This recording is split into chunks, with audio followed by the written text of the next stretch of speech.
There, pick one. Thank you very much, Chair.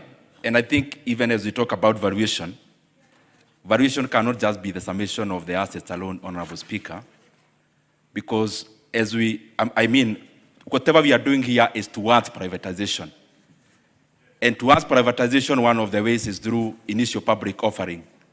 Honorable Speaker, if you are to look at the experience of what is already there currently, and I want to give an example of like two entities.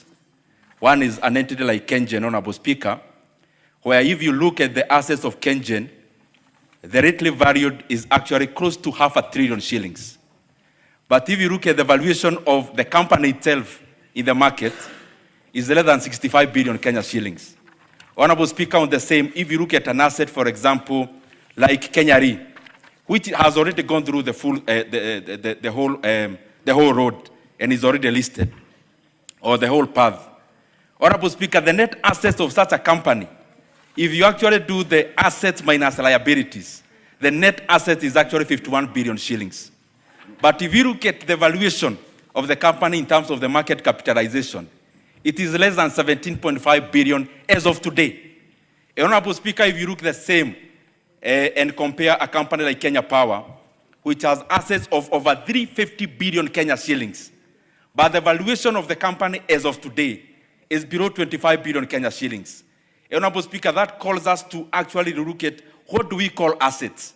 For example, a company like Kenya Pipeline, what is an asset? An asset is a pipeline and the land above the pipeline. But what other use can you actually have in terms of that asset? If you are to strip that asset, what value can it be? If you are to strip the assets of KenGen, for example, if you are to decommission some of the sites, what actual value is there, Honorable Speaker?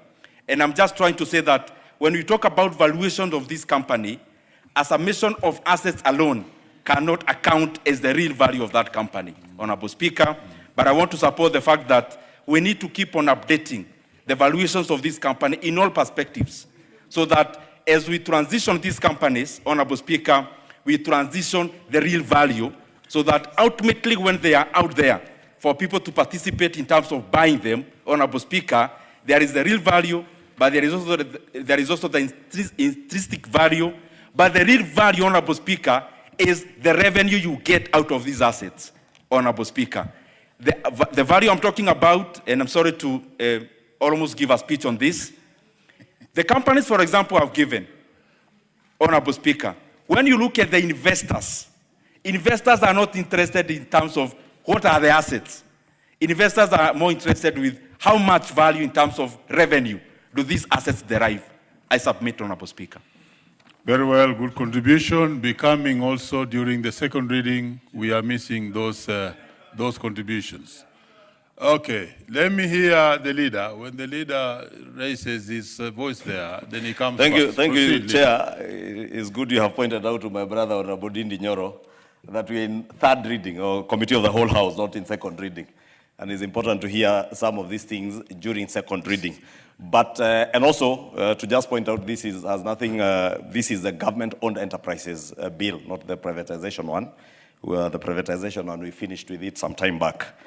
But Chair, as Chair Trade has said, the Vice Chair and de facto Chair Trade has said for purposes of business this afternoon, Honorable Marianne, that you know, many of the things that are said when you deal with government-owned enterprises are usually shrouded in mystery and a lot of suspicion and mistrust. And people imagine that if you're transitioning a state corporation that was registered through a legal notice into a limited liability company, that there's something you're hiding.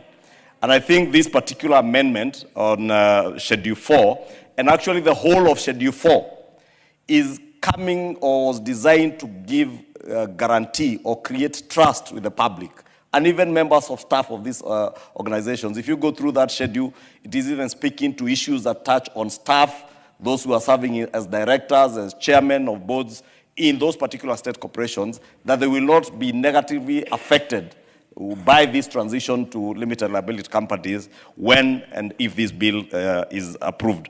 And therefore, this further buttresses the same, that any assets and liabilities First, they will be valued.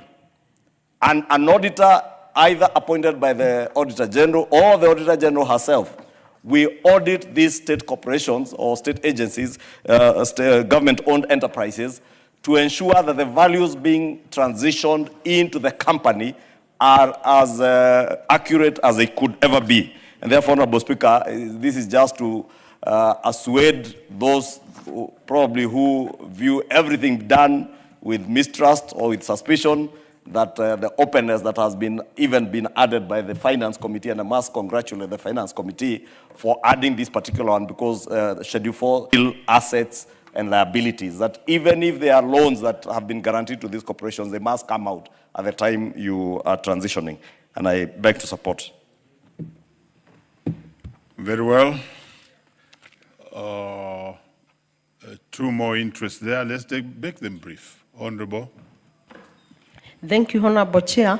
I consider this amendment like informative and accurate, but I'm concerned about time frame. At what time would these audits and all these liabilities, including loans guarantee, be done? For purpose of accuracy, maybe it will be done and then the transition is happening next year. I thought time frame would have